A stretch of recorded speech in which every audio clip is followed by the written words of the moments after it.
Hello friends, welcome to my channel. दोस्तों आज हम बात करने जा रहे हैं एसएससी एमटीएस के जो 6 अक्टूबर से लेकर आपके 11 अक्टूबर तक जो क्वेश्चन पूछे गए हैं दोस्तों, उनका हम यहाँ पर एनालिसिस लाए हैं। यहाँ पर हम सारे क्वेश्चन तो नहीं लाए हैं, लेकिन दोस्तों जो मैक्सिमम सबसे ज़्यादा रिपीट हुए हैं जिस प्रकार के क्वेश्चन, वो उन क्वेश्चन को हम यहाँ पर लाए हैं दोस्तों। तो 6 अक्टूबर से लेकर 11 अक्टूबर तक के यहाँ पर आपको सही प्रकार के क्वेश्चन यहाँ पर कराए जाएंगे। लेकिन दोस्तों यहाँ पर हम समय सीमा के कारण दोस्तों कुछ कम क्वेश्चन लाए हैं, लेकिन दोस्तों वो क्वेश्चन लाए हैं जो सबसे ज़्यादा रिपीट हुए हैं। तो चलिए दोस्तों स्टार्ट करते हैं। पहला यहाँ पर क्वेश्चन था कि 5 व्यक्ति ए बी सी डी और ई एक बेंच पर इस प्रकार बैठे हैं कि ए और सी एक साथ हैं। ए सी आपको पता है एक साथ हैं यहाँ पर कहा गया है, लेकिन सी ए के बाएं हैं। तो सी ए के बाएं हैं, तो सी ए के बाएं आपका कब होएगा दोस्तों? मान लीजिए ये इस डायरेक्शन में बैठे हैं। यहाँ पर मैं आपको बना दूँ, एक बेंच पर 5 लोग इस डायरेक्शन में बैठे हैं। तो सी ए के बाएं हैं, तो सी ए के बाएं कब होगा दोस्तों? जब सी इस साइड बैठेगा। तो सी ए के बाएं हैं और वो एक साथ बैठे हैं। जबकि यहाँ पर कहा गया है ई सबसे पहले बैठा है, तो ई सबसे पहले बैठा देना है आपको। बी सबसे बाद में बैठा है, बी सबसे बाद में बैठा है। डी ई के दाएँ लेकिन सी के बाएँ हैं, तो डी ई के दाएँ और सी के बाएँ। ई के दाएँ करेंगे दोस्तों तो यहाँ पर डी आ जाएगा, और सी के बाएँ करेंगे तो सी और ए को यहाँ बैठाएंगे, तभी सी के बाएँ डी आएगा। तो इसमें पूछा गया है सबसे बीच में कौन बैठा है, तो ऑप्शन नंबर सी आपका राइट आंसर हो जाएगा। अगला क्वेश्चन था, यहाँ पर दिए गए विकल्पों में से बेजोड़ संख्या को आपको चुनना था दोस्तों। तो यहाँ पर 18 का वर्ग आपका कितना होता है? 324, -18 का 324, इसका 441, 13 का यहाँ पर 169 और इसका आपका 196 होना चाहिए था, लेकिन आया कितना है? 183। तो इसका राइट आंसर आपका ऑप्शन नंबर 4 हो जाएगा। अगला क्वेश्चन था यहाँ पर आपको यह व्यंजक से हल करना था। तो दोस्तों आपको यहाँ पर पता होना चाहिए, एक फॉर्मूला होता है बॉड मास, या इसको आप एक ट्रैक के तौर पर यूज कर सकते हैं। बॉड मास मतलब बी से आपका होता है ब्रैकेट, ओ से होता है ऑफ, डी से डिवाइड और एम से मल्टीप्लाई, ए से ऐड, एस से माइनस। तो यह सब्सट्रैक्शन या माइनस ये आपका होता है, एस से घटाना या माइनस आपका होता है।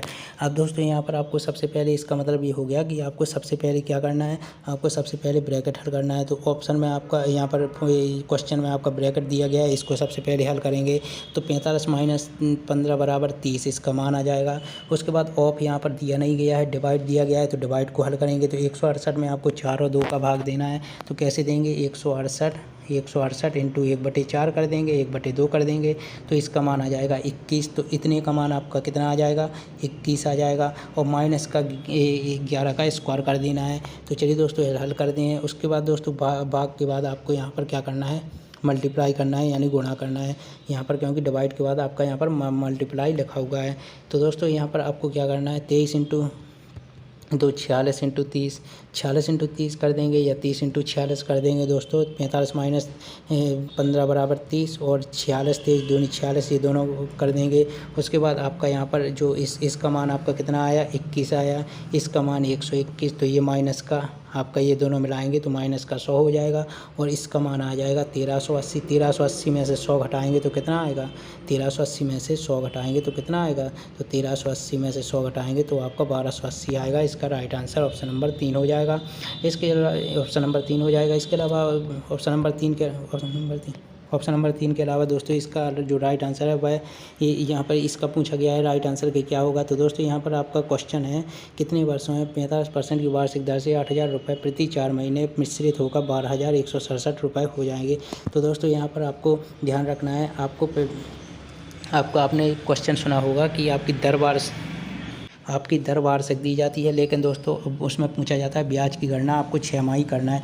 6 माही का मतलब 6 महीने, तो 6 महीने यानी आप इसको वर्ष में बनाएंगे तो फ्रैक्शन आपका बनेगा 1/2 यानी आधे साल। 6 महीने यानी आधे साल, 1/2 साल।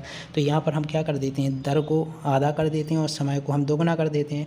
उसी प्रकार दोस्तों आपको यहाँ पर करना है। यहाँ पर क्या करना है आपको कि इसको भी फ्रैक्शन में बना लेना है। तो 4 का महीने साल में बनाएंगे तो 1/3 बनाएंगे, तो इसकी दर कितनी हो जाएगी? दर हो जाएगी 8/3 और समय हो जाएगा 3 गुना। तो दोस्तों आपको यहाँ पर क्या करना है? यहाँ पर आपको दर को 1/3 कर देना है, तो फिर दर आपकी 45/3 आपकी कितना हो जाएगी? 15 हो जाएगी। तो 15% दर लेना है, और समय आपको पता नहीं है। मान लीजिए टी समय था, और दोस्तों उसको आपको फॉर्मूले में कितना रखना है? 3t रखना है, मतलब 3t रखना है। तो दोस्तों यहाँ पर आपका चक्रवृद्धि ब्याज में मिश्र धन का सूत्र क्या होता है? तो p रूट में 1 + r/100 की घात टी। अब दोस्तों मिश्र धन आपका 12,167 दिया है दोस्तों, मूलधन आपका 8,000 दिया है। उसके बाद दोस्तों आपको पता है आर का मान 15 रखना है, 15 रखेंगे तो यहाँ पर आपका 15/100 हो जाएगा, और टी का मान आपको 3 गुना रखना है, 3t रख देना है तो 3t हो गया। इसके बाद 12,167 बटे आपका 8,000 आ जाएगा, 8,000। इसके बाद आपका यहाँ पर इसको हल करेंगे तो इसको हल करने के बाद 115/100 की घात 3t हो जाएगा। अब दोस्तों इसको आगे हल करते हैं, आगे हल करेंगे तो 12,167 सॉरी यहाँ पर आपका जो 12,167 और 8,000 है, यह आपका 12,167 किसका घन होता है तो 23 का होता है, तो 23 और 8,000 20 का होता है, तो 23/20 की घात 3 आ जाएगा। और इसके बाद दोस्तों 115 बटे जो आपका 115 बटे जो 100 आया था उसको हल करेंगे तो 23/20 की घात 3t हो जाएगा। अब दोस्तों यहाँ पर पता होना चाहिए आधार समान है और बराबर हैं तो घातें भी समान होती हैं, तो 3t बराबर आपका यहाँ पर 3 बराबर आपका कितना आ जाएगा, 3 बराबर यहाँ पर आ जाएगा 3t, और t बराबर आपका 1 आ जाएगा, तो इसका राइट आंसर 1 हो जाएगा। अगला क्वेश्चन की अगर बात करें तो यहाँ पर पूछा गया है 1 से लेकर 150 तक ऐसी संख्याएं बतानी है जो 3 और 5 दोनों के गुणक हों। तो 3 और 5 दोनों के गुणक के लिए आपको इसका 3 और 5 का लघुत्तम निकालना पड़ेगा। 3 5 का लघुत्तम आपका 15 आता है, 15 का 150 संख्याओं में आपको भाग देना होगा। 150 में जैसे ही भाग देंगे तो इसका राइट आंसर आपका 10 हो जाएगा, 10 ऐसी संख्याएँ होंगी। इसके अलावा अगला क्वेश्चन आपका आया था कि इसमें से करेक्ट स्पेलिंग बतानी थी, तो करेक्ट स्पेलिंग आपकी यहाँ पर ऑप्शन नंबर सी है, जुबिलेंट। जुबिलेंट का मतलब ये होता है कि फीलिंग या एक्सप्रेशन, आपका जो फीलिंग होता है या जो एक्सप्रेशन होता है किसको लेकर दोस्तों, खुशी को लेकर, उसको दर्शाता है। आप किस प्रकार की खुशी, तो दोस्तों आपको यहाँ पर जैसे आपको किसी भी चीज़ में सफलता मिलती है तब आपको जो खुशी या एक्सप्रेशन, जो आपको फीलिंग या एक्सप्रेशन आता है खुशी का, उसको बोलते हैं जुबिलेंट। टॉलरेंट का मतलब हो सहिष्णुता, ये आपको ध्यान रखना है। लेकिन टॉलरेंट की यहाँ पर स्पेलिंग आपकी यहाँ पर होगी, टॉलरेंट की यहाँ पर ये आपकी स्पेलिंग होगी। इसके अलावा दोस्तों एब्रिलियंट की स्पेलिंग ध्यान रखिए, ये भी कई बार पूछी जाती है। 2 बार एल आना चाहिए था, ना कि सिंगल बार, तो 2 बार एल आना चाहिए था। ऐसे इमिनेंट में आपको 2 बार एम आना चाहिए था, 2 बार एम आना चाहिए था, यह आपको ध्यान रखना है। अगला क्वेश्चन है आपका यहाँ पर किसी वस्तु की कीमत में वृद्धि का अर्थ क्या है, तो यहाँ पर ऑप्शन दिए गए हैं केवल मुद्रा के मूल्य में वृद्धि, केवल मुद्रा के मूल्य में गिरावट, केवल वस्तु के मूल्य में वृद्धि, मुद्रा के मूल्य में गिरावट और वस्तु के मूल्य में वृद्धि। तो इसका राइट आंसर है केवल मुद्रा के मूल्य में गिरावट। किसी वस्तु की कीमत में जब वृद्धि होती है तो वहाँ पर मुद्रा की जो वैल्यू है दोस्तों वह कम होती जाती है, यह आपको ध्यान रखना है। अगला क्वेश्चन है आपका यहाँ पर दिल्ली का अलाई दरवाज़ा किसके द्वारा बनवाया गया था, तो दोस्तों अलाई दरवाज़ा और हौज खास ये किसके द्वारा बनवाया गया था, तो ध्यान रखना है ये अलाउद्दीन खिलजी के द्वारा बनवाया गया था। अब दोस्तों यहाँ पर आपको बता दें कुतुबुद्दीन ऐबक के द्वारा भी पूछा जाता है, तो कुतुबुद्दीन ऐबक ने आपका कुतुब मीनार और 2.5 दिन का झोपड़ा का निर्माण करवाया था। इल्तुतमिश की एक बहुत ही इम्पोर्टेंट क्वेश्चन आता है, इल्तुतमिश के कौन सा वह है दोस्तों, एक तो आता है दोस्तों आपका एकता प्रणाली की शुरुआत किसने की थी, तो एकता प्रणाली की अगर आपसे शुरुआत पूछी जाए तो यह किसने की थी, यह इल्तुतमिश ने की थी। यह क्वेश्चन आपका बहुत ज़्यादा क्वेश्चन पूछा जा चुका है, तो यह आपको ध्यान रखना है, यह आपको क्या करना है, ध्यान रखना है। तो दोस्तों अगला क्वेश्चन की अगर और बढ़ें तो अगला क्वेश्चन आपका यहाँ पर है श्वेता उत्तर पूर्व दिशा की ओर सम्मुख है, तो आपको यहाँ पर ड्रॉ कर लेना है नॉर्थ साउथ वेस्ट ईस्ट। अब उत्तर पूर्व ये हो गया आपका उत्तर पूर्व की दिशा की ओर सम्मुख है, लेकिन वह एंटी क्लॉकवाइज या वामावर्त 45 डिग्री जाती है। 45 डिग्री जाएगी तो यहाँ पर आपकी यह आ जाएगी नॉर्थ में आ जाएगी। नॉर्थ के बाद दोस्तों वह 135 डिग्री और दक्षिणावर्त यानी क्लॉकवाइज घूमेगी दोस्तों, तो वह पहले यहाँ पर आएगी और फिर यहाँ से वह यहाँ पर 135 डिग्री यहाँ पर कहीं पर आएगा दोस्तों। तो यहाँ पर आपका यह किस दिशा की ओर सम्मुख हो जाएगी, यह हो जाएगी नॉर्थ ईस्ट की ओर। ये आपका होता है साउथ ईस्ट की ओर, यह आपका साउथ वेस्ट होता है या नॉर्थ वेस्ट होता है। तो इसका राइट आंसर साउथ ईस्ट हो जाएगा, इसका राइट आंसर। तो ये आपको ध्यान रखना है। अगला क्वेश्चन है आपका यहाँ पर दोस्तों इसमें से आपको लुप्त संख्या ज्ञात करनी है, ऑप्शन दिए गए हैं। तो अल्टरनेट में जैसे ही आप देखेंगे एक छोड़ एक तो 2 जोड़ते जा रहे हैं, जैसे 14 2 16 16 2 18 18 2 यहाँ पर क्या आ जाएंगे 20। और इसके अलावा दोस्तों 10 2 12 12 2 14 और 14 और 2 आपके क्या आ जाएंगे 22। तो यहाँ पर आपका जो आंसर है वह हो जाएगा आपका 20, ये आपको ध्यान रखना है। अगला क्वेश्चन है आपका यहाँ पर, इसको भी हल करना है। तो मैंने अभी आपको बताया था, सबसे पहले ब्रैकेट हल करेंगे। तो सबसे पहले छोटा ब्रैकेट आपको हल करना है। तो छोटा ब्रैकेट में 20 आया, 20 जो है दोस्तों, इसको इस 20 में आपको भाग देना है। इस 20 में भाग देंगे तो 1 हो जाएगा। 1 में माइनस का 5 करना है। ये पूरा जो ब्रैकेट है दोस्तों, इसका मान आपका माइनस का 4 आ जाएगा। अब दोस्तों माइनस का 4 ये आया, इसमें आपको 10 में भाग दे देना है इस माइनस के 4 का, तो 2.5 आ जाएगा। इसमें आपको 8 का गुणा कर देना है, तो 8 यहाँ पर 20 आ जाएगा, और 20 में 2 आपको घटा देना है, तो 18 आ जाएगा। यह आपको या इसको करके देख लेना है। तो ऑप्शन नंबर डी आपका राइट आंसर हो जाएगा। इसके अलावा अगला क्वेश्चन है, ट्रेन की लंबाई और प्लेटफॉर्म की लंबाई बराबर है। यदि ट्रेन की गति 90 किलोमीटर प्रति घंटा की गति के साथ ट्रेन 60 सेकंड में प्लेटफॉर्म को पार करती है, तो ट्रेन की लंबाई मीटर में ज्ञात करना है। तो यहाँ पर ऑप्शन आपके दिए गए हैं। तो दोस्तों ट्रेन और प्लेटफॉर्म की लंबाई आपको बराबर है।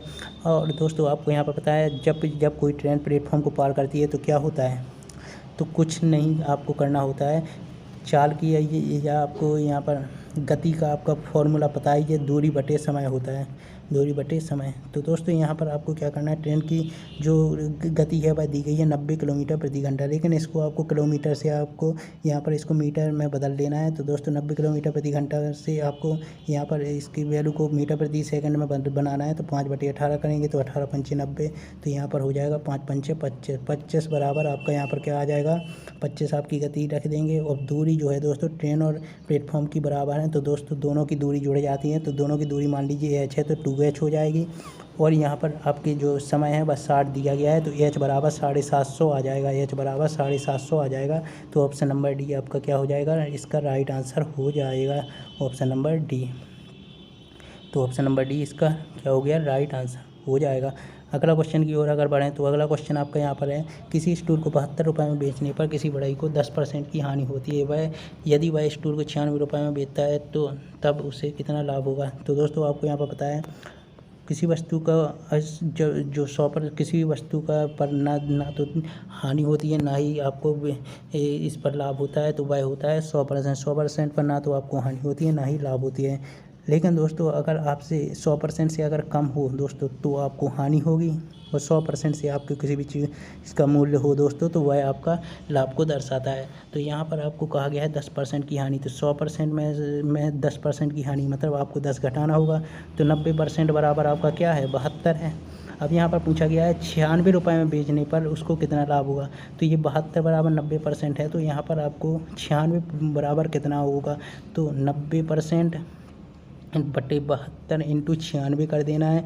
तो यहाँ पर इसका राइट आंसर आपका क्या हो जाएगा दोस्तों, इसका राइट आंसर आपका क्या हो जाएगा दोस्तों, 120। और दोस्तों पता है 120 आपका कितने, ये 100 से कितना ज़्यादा है, 20 ज़्यादा है, तो लाभ आप।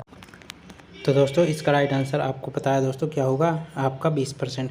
इसके अलावा अगला क्वेश्चन था दोस्तों आपका यहाँ पर, my cousin who live in Prayagraj has come to stay with us. तो यहाँ पर आपका पूछा गया था, इसमें से एरर आपको यहाँ पर फाइंड आउट करनी थी। तो दोस्तों इसमें ऑप्शन नंबर बी में आपकी एरर थी। बात क्या थी दोस्तों, यहाँ पर माई कजिन यानी आपको सिंगुलर नाउन है दोस्तों, तो यह आपकी क्योंकि हु रिलेटिव नाउन है, तो दोस्तों यहाँ पर आपका लाइव्स होना चाहिए था, लेकिन यहाँ पर आपका क्या था, लाइव था, इसलिए ऑप्शन नंबर बी आपका यहाँ पर राइट आंसर था। इसके अलावा अगला क्वेश्चन आपका यहाँ पर था, I have packed 1 pair of boxer. जी हाँ दोस्तों, I have packed 1 pair of boxer and 3 shirts for our school trip. तो दोस्तों आपको पता है, अगर जोड़े की बात की जाती है 1 पेयर ऑफ सीजर से या किसी भी चीज़ की आपको बात की जाती है 1 पेयर ऑफ शूज, तो दोस्तों यहाँ पर आपकी जो 1 पेयर ऑफ के बाद आपकी जो नाउन आती है दोस्तों वह प्लूरल आती है। तो यहाँ पर आपको यहाँ पर बॉक्सर की जगह बॉक्सर्स होना चाहिए था, लेकिन दोस्तों ये नहीं था, इसलिए आपका ऑप्शन नंबर बी यहाँ पर क्या था दोस्तों, यहाँ पर इसका आपके ऑप्शन नंबर ये जो बी थी दोस्तों इसमें एरर थी, इसलिए दोस्तों ऑप्शन नंबर बी इसका राइट आंसर था। अगला क्वेश्चन यहाँ पर था, भारत का सबसे बड़ा तैरता हुआ सौर ऊर्जा संयंत्र किस राज्य में स्थापित करने का प्रस्ताव है। तो दोस्तों आपको यहाँ पर बता दें, भारत का सबसे बड़ा फ्लोटिंग सोलर पावर प्लांट है। फ्लोटिंग सोलर पावर प्लांट कहाँ पर, फ्लोटिंग सोलर प्लांट है यहाँ पर आपका कहाँ पर यहाँ पर स्थापित करने का प्रस्ताव है दोस्तों, तो वह है तेलंगाना में NTPC द्वारा यहाँ पर आपका जो सोलर प्लांट है दोस्तों, फ्लोटिंग आपका जो सोलर प्लांट है इसका निर्माण किया जा रहा है। इसकी क्षमता होने वाली है 100 100 मेगावाट। आपको बताएं 2022 तक भारत ने लक्ष्य रखा है कि वह 175 गीगावाट की एनर्जी जो है दोस्तों वह रिन्यूएबल एनर्जी के रूप में प्राप्त कर लेगा। इसमें से 175 गीगावाट में से 100 गीगावाट वह सिर्फ और सिर्फ सोलर प्लांट की मदद से हासिल करेगा या सोलर एनर्जी के रूप में हासिल करेगा। अगला क्वेश्चन है आपका यहाँ पर दोस्तों स्टैंडर्ड इंटरनेट प्रोटोकॉल का यहाँ पर ऑप्शन पूछा गया है दोस्तों कौन सा है, तो TCP और IP। यह बहुत ही इंपॉर्टेंट क्वेश्चन है दोस्तों, आपको ध्यान रखना है। आपका स्टैंडर्ड इंटरनेट प्रोटोकॉल अगर पूछा जाए तो TCP IP में आपका यहाँ पर जो TCP है उसका मतलब होता है ट्रांसमिशन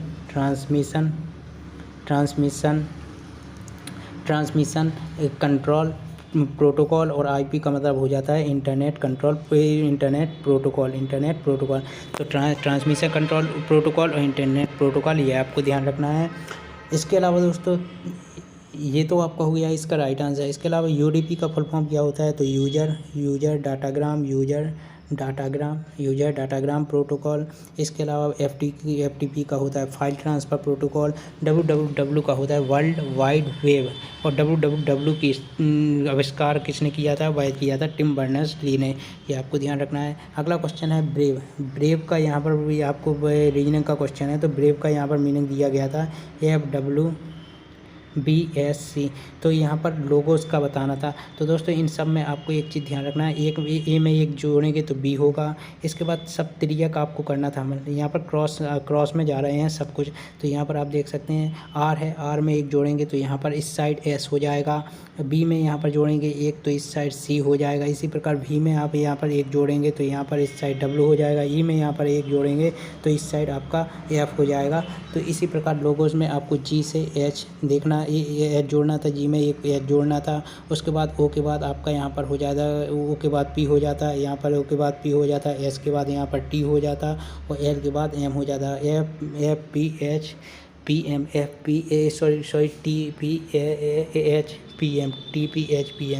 TPHPM तो ये आपका यहाँ पर हो जाता है दोस्तों क्या, यहाँ पर आपका इसका right answer option number A हो जाता। अगला क्वेश्चन की अगर बात करें तो अगला क्वेश्चन आपका यहाँ पर दिया गया है कि एक डिब्बे में 10 चूड़ियाँ थीं, ठीक है, जिसमें 4 चूड़ियों का औसत वजन आपका 68 ग्राम दिया गया था, और शेष 6 चूड़ियों का औसत वजन आपका 69 ग्राम दिया गया था। तो दोस्तों यहाँ पर कुल चूड़ियों का औसत वजन ज्ञात करना था। तो 4 का आपका औसत वजन कितना है दोस्तों, 4 का आपका औसत था दोस्तों 68, तो 4 × 68 टोटल वजन आ जाएगा 4 चूड़ियों का। उसी प्रकार 6 चूड़ियों का टोटल वजन आपका 6 × 69 आ जाएगा। इन सब का जो सम होगा उसमें आपको 10 का भाग देंगे तो आपका ऑप्शन नंबर A आएगा 6, यहाँ पर 68.60, ये इसका राइट आंसर हो जाएगा। अगला क्वेश्चन है स्थिर पानी में एक नाव की चाल 12 किलोमीटर प्रति घंटा है, यदि नाव 4 घंटे में 38 किलोमीटर ऊर्ध्व प्रवाह यानी अपस्ट्रीम मतलब धारा के विपरीत धारा के विरुद्ध प्रवाह यानी धारा के विरोध में जो आपका प्रवाह होता है दोस्तों नाव का, उसको बोलते हैं अपस्ट्रीम। तो दोस्तों यहाँ पर आपको पूछा गया है कि धारा की चाल ज्ञात करनी है। तो दोस्तों अपस्ट्रीम साइड में क्या होगा दोस्तों, नाव की चाल है वह हमें धारा की चाल से बराबर होगी, धारा की चाल से ज़्यादा होगी, तभी जो है दोस्तों वह आपकी जो नाव है वह आपकी अपस्ट्रीम साइड में चल पाएगी। तो x - y नाव माइनस नाव की चाल माइनस धारा की चाल कर देंगे, और फिर होता है दूरी बटे समय। तो 38 किलोमीटर की दूरी आपकी 4 घंटे में तय करती है। तो यहाँ पर नाव की आपकी 12 आपको मान रख देना है, -y हो गया, और यहाँ पर 9.5 आ गया, तो 2.5 इसका राइट आंसर हो जाएगा। इसका राइट आंसर क्या है 2.5, ये आपको ध्यान। तो दोस्तों अगला क्वेश्चन आपका आया था यहाँ पर एक्टिव पैसिव वॉइस का। तो दोस्तों इसको एक्टिव में आपका दिया गया था, इसको आपको पैसिव वॉइस में कन्वर्ट करना था। तो दोस्तों इसका राइट आंसर 1 हो जाएगा। आप इसको कन्वर्ट कर लीजिए, मैं यहाँ पर नहीं बताऊँगा।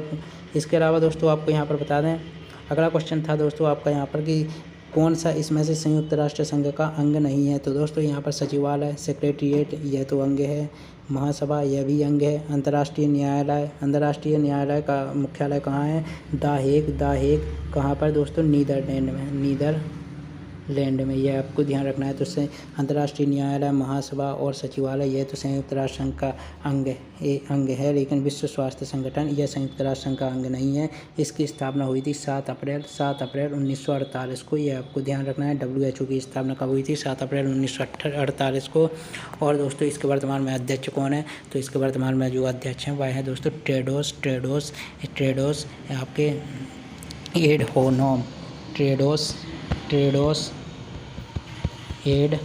हानोम एड हानोम, टेड्रोस एड हानोम, यह इसके क्या है दोस्तों वर्तमान में अध्यक्ष हैं।